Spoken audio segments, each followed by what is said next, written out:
ये जो कीनू की एक्सपोर्ट हम बढ़ते हुए देख रहे हैं, जो पाकिस्तान की ओवरऑल फूड आइटम्स की एक्सपोर्ट है वो भी इस वक्त बड़ी अच्छी जा रही है, इंटरनेशनल मार्केट्स को हम कैप्चर कर रहे हैं। कीनू की जो एक्सपोर्ट है ये हम डबल करने जा रहे हैं इस साल।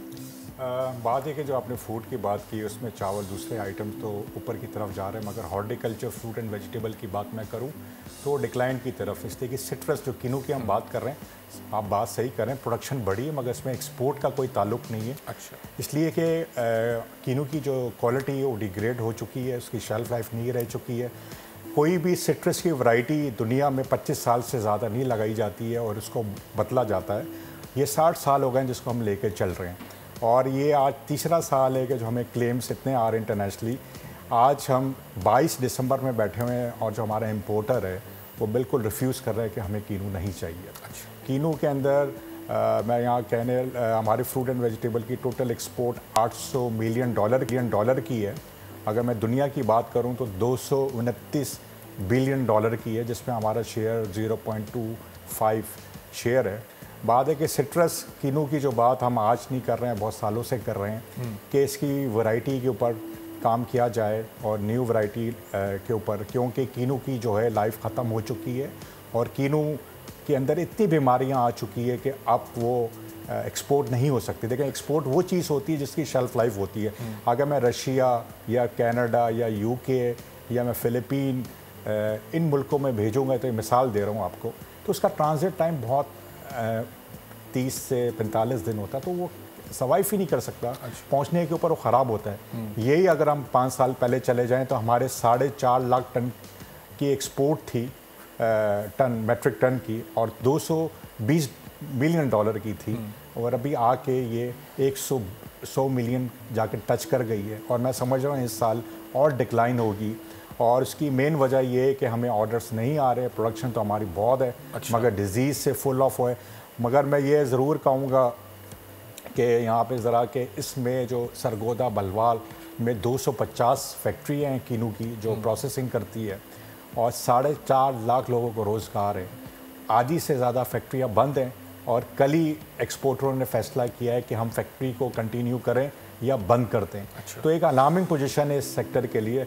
मगर हमने जुलाई से इसके ऊपर वर्किंग पंजाब हुकूमत के साथ की है। जो केयर टेकर मिनिस्टर हैं उनके साथ 5 मीटिंगें हुई हैं। अच्छा। और वहाँ एक कमेटी भी बनी। उसके बाद एक फेडरल मीटिंग हुई है 3 दिन पहले, उसमें भी एक कमेटी बनी कि how to improve citrus industry, not kinnow, हम सिट्रस की बात करते हैं। तो हमारा विज़न ये कहता है कि अगर हम मिसाल 2024 से काम करते हैं तो अगर हम अगले 5 साल को देखते हैं तो हम 300 मिलियन और 10 सालों के अंदर 1 बिलियन की इंडस्ट्री हम उसको देखते हैं सिर्फ कीनू की प्लस वैल्यू एडेड के साथ। तो वही साहब, ये सिट्रस फ्रूट्स की सिट्रस इंडस्ट्री जो ये डिक्लाइन ये सामने आया, इसकी वजूहात पर हम एक एक करके ज़रा बात करते हैं। शेल्फ लाइफ जो आपने बताया 30 से 45 दिन अगर आपका कंसाइनमेंट कहीं जाता है, तो ये क्यों ख़त्म हो रही है? क्यों हमारा सिट्रस सर्वाइव नहीं कर पा रहा 30 से 45 दिन भी? देखें जी, मैंने बताया कि कोई वैरायटी जो है ना 25 साल से ज़्यादा लगाई नहीं जाती। अच्छा। इसको 60 साल हो गए। ये अमेरिका से गिफ्ट आया था पाकिस्तान को, तो वो 60 साल हो गए। तो हमने हमारे जो पाकिस्तान में जो इंस्टीट्यूट है, फेडरल हो या प्रोविंस का हो, उन्होंने कोई काम ही नहीं किया, कोई वैरायटी लॉन्च नहीं की। देखें, दुनिया में जो सिट्रस के हमारे जो कॉम्पिटिटर है, आपको मिसाल दूँ, 10 साल पहले हम ईरान में अपनी ठीक ठाक एक्सपोर्ट करते थे। ईरान हमारी सेकंड लार्जेस्ट मार्केट होती थी। आज ईरान जो है खुद एक्सपोर्ट करने लग गया है मैंड्रीन, और वो इतने शानदार एक्सपोर्ट कर रहा है पूरे दुनिया के अंदर। और उनकी एक वैरायटी नहीं, वो 5 वैरायटियों में काम कर रहे हैं। हम कीनू के अभी हमें अर्ली वैरायटी चाहिए, मिडिल वैरायटी चाहिए और लेट वैरायटी चाहिए, जिसके अंदर 5-6 वैरायटीज़ हो। और एरिया में हमें नया जाना पड़ेगा, क्योंकि इस एरिया के अंदर सरगोदा, इसको हमें ठीक करना पड़ेगा और फिर हमें नर्सरी डेवलप करनी पड़ेगी। पाकिस्तान में सबसे बड़ा फुकदान ये कि नर्सरी जो है ना, अप्रूवल गवर्नमेंट की होना चाहिए। कोई ऐसी नर्सरी डेवलप ना हो कि वहाँ से डिजीज़ स्प्रेड हो जाए। अगर हम कोई नया काम करने लगे और अगर ये नर्सरी को हम ठीक नहीं करते तो ये काम फिर वही शुरू हो जाएगा। तो इसको हमने मॉडर्न टेक्नोलॉजी से अडॉप्ट करना है, क्योंकि हम फ्लड सिस्टम है पाकिस्तान में। 99% जो एग्रीकल्चर में हम इस्तेमाल करते हैं फ्लड सिस्टम। ये मैं आपकी यहाँ मिसाल दूँ, मैं आपको एक गिलास पानी दूंगा, आप पी लेंगे, दूसरा दूंगा, आप पी लेंगे, तीसरा जब दूंगा आप बोलेंगे मुझे नहीं पीना, क्योंकि ये भी लिविंग थिंग से बोल नहीं सकता, मगर पानी कम देना ज़्यादा देना दोनों क्रॉप के लिए नुकसान दे। पानी इतना हम देते हैं फ्लड सिस्टम जो दुनिया में नहीं दिया जाता। हम जितने भी डैम्स बना लें, जब तक वाटर मैनेजमेंट नहीं होगी इस मुल्क के अंदर तो आपके पानी की कमी रहेगी। और आने वाले दिनों में क्लाइमेट, जिस तरह ग्लोबल वार्मिंग है, जो क्लाइमेट चेंज हो रहा है, सबसे बड़ा थ्रेड है। अगर आप FAO की और वर्ल्ड बैंक की रिपोर्ट देखें 2013 से लेकर 2050 तक, कुछ मुल्क प्लस है, कुछ मुल्क माइनस है। पाकिस्तान -50 के ऊपर है एग्रीकल्चर।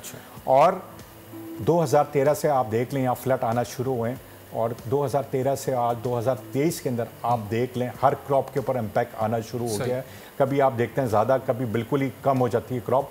हमें मॉडर्न टेक्नोलॉजी, सीड्स वो चाहिए इस मौसम के ऊपर जो सर्वाइव कर सके। ये पिछले 10 साल के जो इम्पैक्ट्स हैं, अगर ये हम जो 60 साल पुरानी वैरायटी पे काम कर रहे हैं, 25 साल बाद अगर ये चेंज होती, फिर फर्दर 25 साल बाद ये चेंज होती, तो अब तक ये 2-3 वैरायटीज चेंज हो चुकी होती, तो ये सारे जो मौसमियाती इम्पैक्ट्स हैं ये फिर क्रिएट नहीं होते उस वैरायटी, उस क्रॉप पर? देखें जी, हर दुनिया में रिसर्च होती रहती है रोज़ के बेस के ऊपर। मेरा ख्याल है पाकिस्तान में तो रिसर्च का, मेरा ख्याल है वो प्राइवेट सेक्टर हो या हुकूमत हो, कोई जो है ना रुझान ही नहीं है रिसर्च के ऊपर। दुनिया जो तरक्की करती है रिसर्च से करती है, और ये हमेशा एकेडेमिया से चलती हैं चीज़ें।